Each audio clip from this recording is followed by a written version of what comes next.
Brian King, and we're in an opal mining field from Lightning Ridge called the Grawin fields, and the area that we're working in is called Beasting.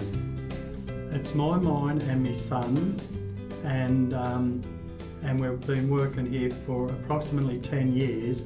Well, the method is that we've got this digging machine that knocks out most of the dirt, and then the opals generally within 2 foot of the sandstone roof, and that's the sandstone roof.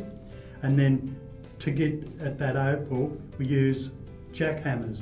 And then after that, well, there's a machine over there.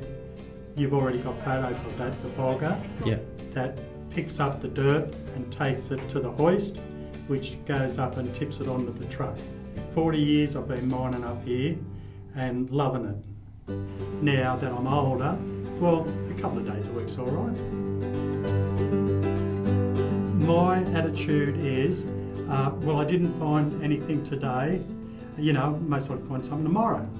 I didn't find anything this week, but most likely get it next week. But I know a chap that was mining, and they never found anything for a couple of weeks. And his mining partner went to pick him up, and he said, "Oh, I'm not going today." And he thought, "Oh, he's sick." And then the second day he wasn't going, and then the third day he went and said, "Oh, what's wrong?" He said, "I'm not going down there. We're not finding anything," and he never went mining anymore. So you've got to think that, all right, I didn't get it today, but I might get it tomorrow.